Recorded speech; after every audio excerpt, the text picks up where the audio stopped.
Lookups in Sage 100 can be customized to create quick ad hoc reports that can be viewed, printed, or exported directly to Excel.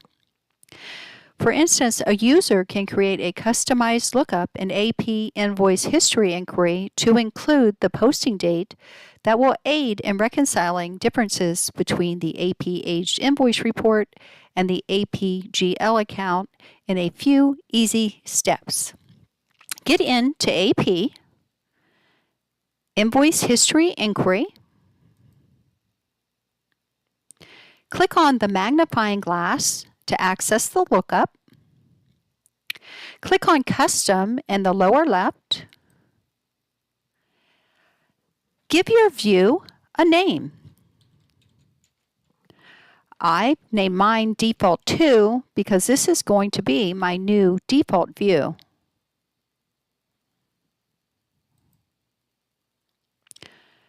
Click on Transaction Date on the left-hand side, which are available fields, and move to the selected columns. You can then change the order of your selected columns by clicking and moving up or down. Click on Next.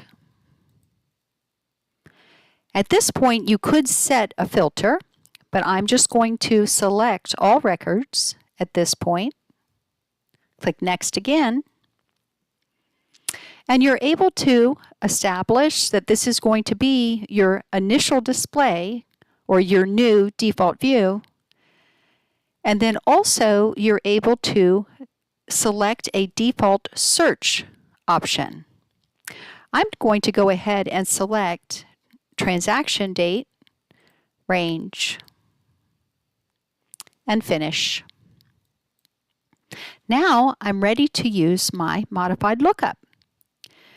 I want to be able to pull all transactions or invoices that have an invoice date that is either out of the range of the period or was posted to outside the range of the period for transaction date. To do that, I click on Filters. My first filter is invoice date. I select invoice date in the column, and on the range, I am going to pick a range blank on the from, the beginning, and then on the to, I want to set the ending date for the period that I'm reconciling to. This would be the same period that you used on your AP Aged Invoice Report.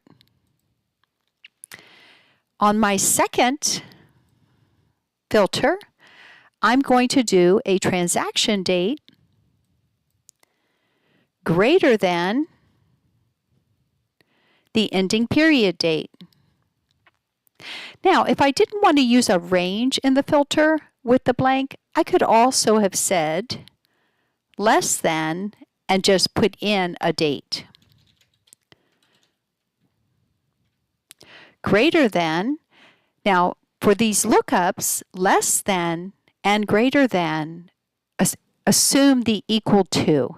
So I need to, for greater than, say June 1st, 2025, in this example, so that it will include any posting dates June 1st or after, but the invoice date is within the period of the Aged Invoice Report.